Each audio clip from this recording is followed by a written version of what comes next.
Everything obviously has a life to it. I always like to refer it to like the tires on a car. You know, you drive your car a lot more, the more work you're going to have to do on the oil changes as well as the tires and replacing them.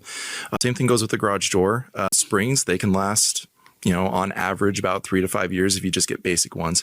If you get a little bit better ones, like the ones that we carry, they can last you 15 to 20 years depending on how much you use the garage door. But that also goes along with maintenance. Some things a homeowner can easily do is lubricate their garage door. You don't want to use WD-40.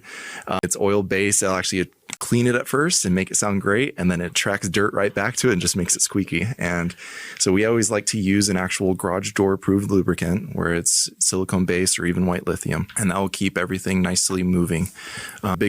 Common misconception is actually to spray the tracks. You don't want to spray the tracks because it's kind of like, you know, sometimes those wheels need to grip the track, so it helps it run smoother. And then occasionally wipe down things, that way the dirt and dust doesn't get inside of there as well. You always want to make sure that the door is balanced. So unhook the garage door opener from the door, lift it up. It should feel semi-light to you. It should not feel heavy. So do you actually just spray the spring, like close the door and you're using that white lithium silicone spray, just spray the spring? Yeah, you spray any functional moving parts. So you want to spray the springs.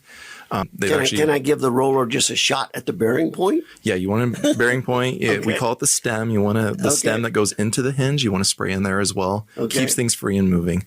But keeping the springs lubricated, you can actually increase the life of the springs as they move. Well, boy, they're a mess when they break. They are. And that's not a do-it-yourself repair job. We do not recommend doing it by yourself. I always say we're cheaper than a hospital bill. So have us come out and replace it for you. Yeah, the tension on those springs, I don't remember the numbers, but I mean, there's specialty tools for it. Oh, yeah. There's a lot of potential for hurting yourself while you're tightening those, and a lot of, you know, the specialty tools are especially sized, you know, basically pull that goes in, and you've got two of them and you're twisting it. That's right. There's stories of, you know, somebody that had tried to cheat that with a screwdriver and it slipped out and it. Yep. Or we've definitely seen some pictures of mangled up hands and faces and other issues. So we always just recommend, we're trained. We know how to treat the springs. I always say I treat the springs with respect.